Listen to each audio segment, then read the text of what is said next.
आज हम लोग रिफ्रैक्शन एट एस्फेरिकल सरफेस का second lecture refraction of concave aspherical surface के बारे में हम लोग एक कॉन्सेप्ट पर बात करेंगे।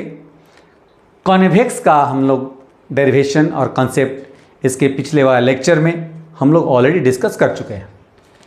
आप देखें, ये कॉन्केव सरफेस है और इस कॉन्केव सरफेस के लेफ्ट साइड एक रेयर मीडियम को एज्यूम किया और राइट साइड एक ऑप्टिकली डेंसर मीडियम को एज्यूम किया।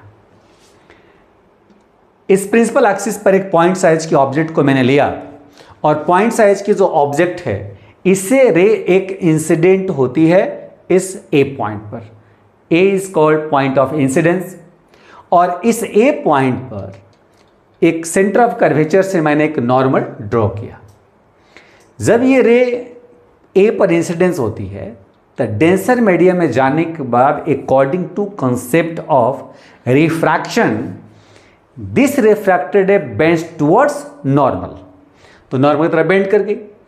This refracted a appear to coming from this point I, then the image form of that object at this point.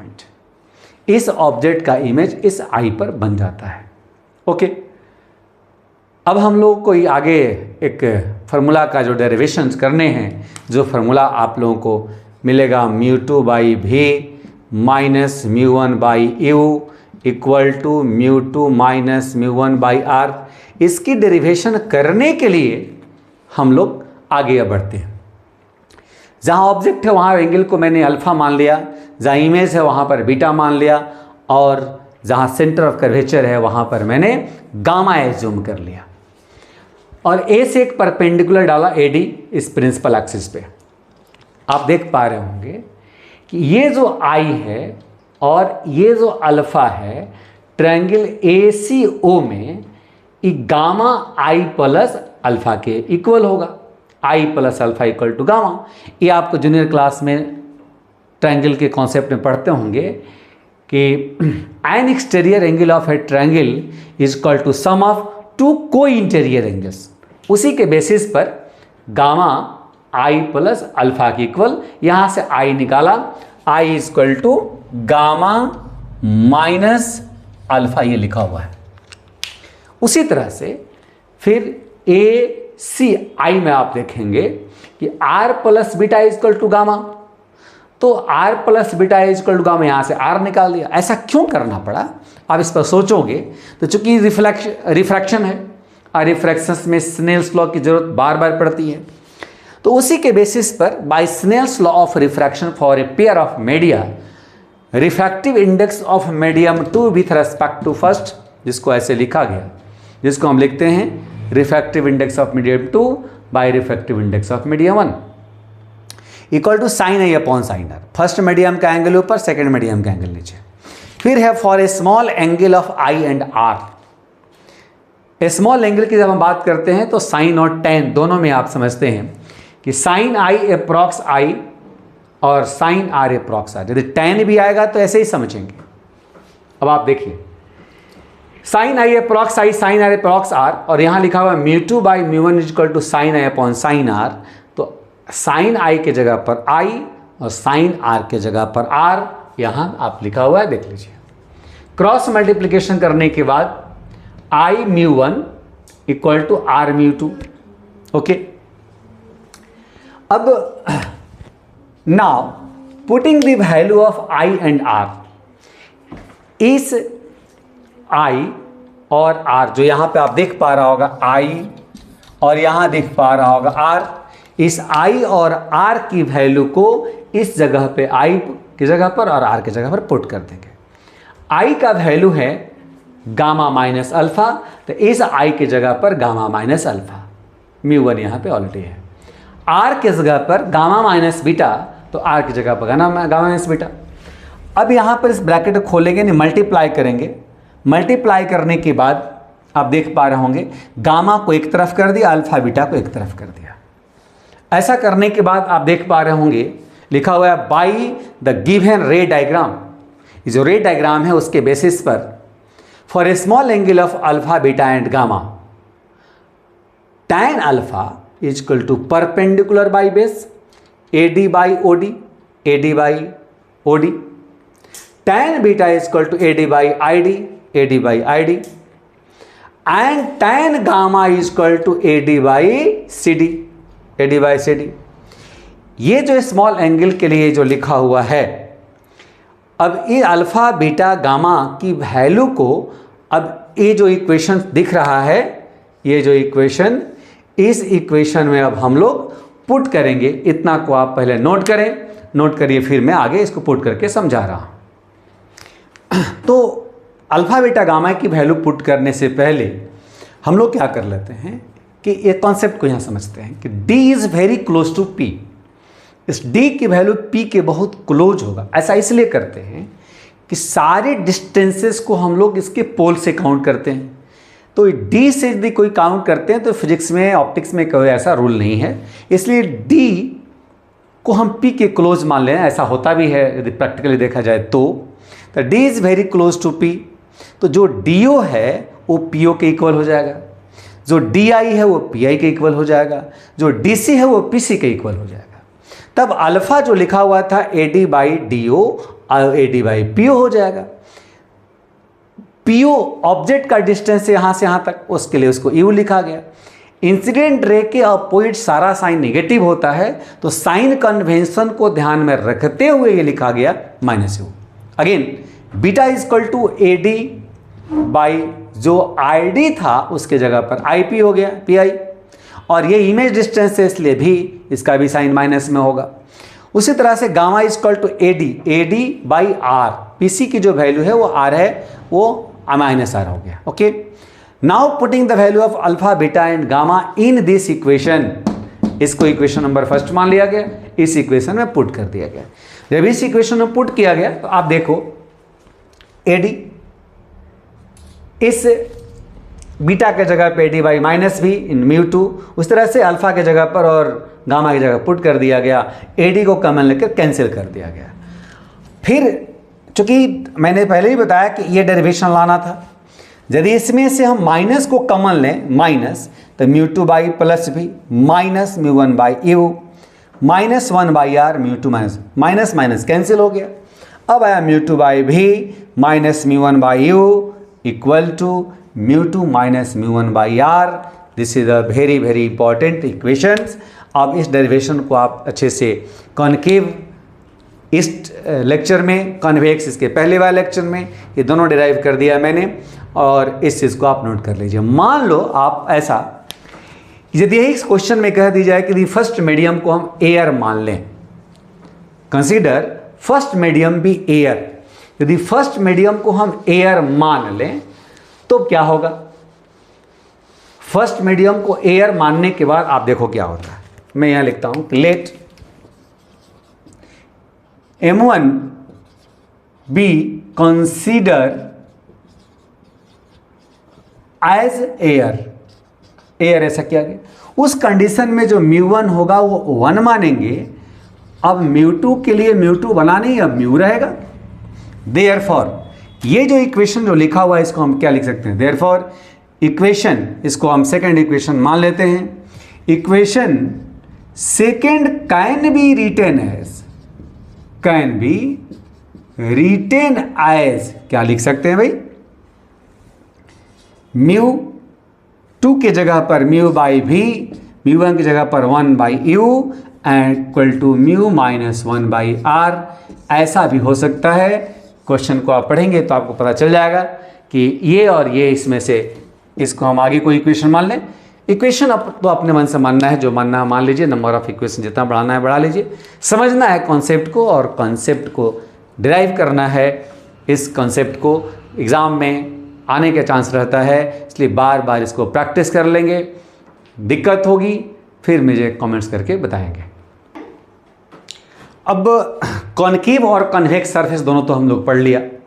Concave और convex surface दोनों में एक कॉमन फार्मूला मिला, μ2 by V minus μ1 by U equal to μ2 minus μ1 by R। कभी कभी mu के जगह पर n भी लिखा जाता है। अब दोनों, एक कॉनकेव और कॉन्वेक्स, दोनों को आप मिलाओगे ऐसे तो दोनों मिलकर एक लेंस बन जाएगा। इस लेंस के बनने के बाद अब फिर आपको बोर्ड में एक क्वेश्चन आता है कि लेंस मेकर फार्मूला को डिराइव करो। लेंस मेकर फार्मूला ड्राइव करने का मैंने इनडायरेक्टली दोनों सरफेस को मिलाने पे जो लेंस बनेगा, दोनों सरफेस को मिलाने से जिस तरह का भी लेंस बनेगा वो लेंस का पावर क्या है, उसकी डाइवर्जिंग और कन्वर्जिंग एबिलिटी क्या है, इसको पता करने के लिए लेंस मेकर फॉर्मूला हम लोग ड्राइव करते हैं। तो आप देखिए, एक सरफेस ये और एक सरफेस ये, दो सरफेस को मिलाया और एक लेंस बनाया।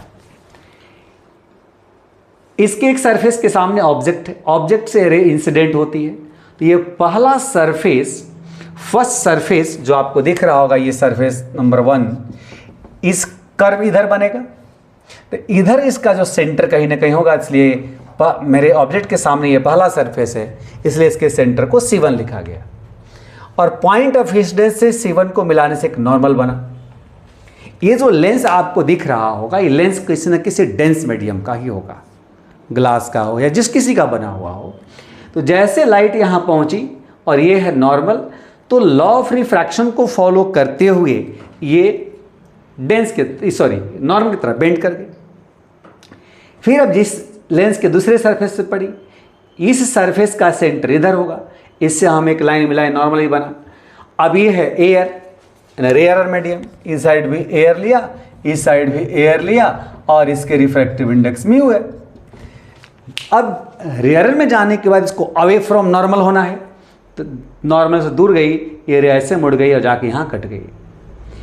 ये पूरी रिफ्रैक्शन के कॉन्सेप्ट को ये फॉलो किया है। उसका रिफ्रेश डायग्राम देखिए मैं यहाँ बनाया हूँ। ऑब्जेक्ट से रे यहाँ इंसिडेंट होती है पहले सरफेस पर, डेंस मीडियम में जाने के बाद वो थोड़ा बेंड होती है बी पॉइंट पर, सेकेंड पॉइंट पर आकर रिफ्रैक्ट होकर आ गई। फाइनली रिफ्रैक्शन हुआ और इमेज का फॉर्मेशन आई हो गया। कॉन्सेप्ट कहता है कि ऑब्जेक्ट ओ का इमेज इस पहले सरफेस से ये कहीं ना कहीं बन गया होगा आई डैश इमेज इस सेकेंड सरफेस के लिए ऑब्जेक्ट जैसा बिहेव करेगा और इस आई डैश इमेज का फाइनल इमेज सेकेंड सरफेस बना देगा आई पे, जो पूरे लेंस का फाइनल इमेज कहलाएगा, जो यहाँ पे लिखा हुआ है। ऑब्जेक्ट डिस्टेंस हो गई लेंस से u, जो सेकेंड इमेज जो यहाँ पे आपको फर्स्ट सरफेस से बना हुआ है आई डैश, उसकी इमेज डिस्टेंस को v डैश लिखा हुआ है और फाइनल इमेज को v लिखा हुआ है। ये जो फार्मूला है, इस फार्मूला को हम दोनों सरफेस में यूज करेंगे। सरफेस नंबर 1 देखो, फार्मूला है आपका क्या कि μ2 by v minus μ1 by equal to μ2 minus μ1 by r। ठीक, तो जब ये r है तो first surface for refracting surface S1 के लिए μ2 यानी ये फर्स्ट मीडियम, ये सेकंड मीडियम, μ2 हो गया म्यू। फर्स्ट सरफेस इमेज बना वो v डैश पर बना, तो इमेज डिस्टेंस पर v। फर्स्ट सरफेस के लिए पहला मीडियम एयर था तो उसके लिए u1, ये 1 by u, μ2 minus μ1 mu minus 1 by r1। उसी तरह से सेकेंड सरफेस के लिए पहला मीडियम डेंसर और दूसरा मीडियम रेयर यानी एयर बना हुआ है। वहीं पर μ2 की जगह पर 1 होगा, आप सेकेंड मीडियम। इमेज डिस्टेंस को भी लिखेंगे, μ1 डेंसर मीडियम लेंस का हो गया, उसके जगह पर म्यू लिखेंगे। उसके लिए ये ऑब्जेक्ट जैसा बिहेव करेगा, ये डिस्टेंस, तो ऑब्जेक्ट हो गया। फिर μ2 माइनस μ1 यानी 1 माइनस म्यू बाई r2। दोनों को मिलाने के बाद चूंकि लेंस बना है इसलिए दोनों इक्वेशन को ऐड किया। ऐड करने के बाद आप देखो, ऐड किया, ऐड करने के बाद ये μ2 बाई v डैश ये कट गया, ये जो बचने के बाद ये इक्वेशन आया। इतना को आप नोट करें। नोट करने के बाद फिर इसमें हम लोग देखो यहाँ पे यदि हम साइन चेंज कर दें तो ये बदल जाएगा। इतना नोट करो, फिर मैं आगे समझाता हूँ। अब ये नोट करने के बाद अब आप देखिए, यहाँ जैसे माइनस लिखा तो 1 माइनस म्यू माइनस 1 हो गया। आप देखिए 1 by v minus 1 by u mu minus 1 by r1, minus जब लिखा ये आप लट गया। अब म्यू माइनस 1 दोनों से कॉमन हो गया, 1 बाई r1 यहाँ बचा, 1 बाई r2 यहाँ बचा।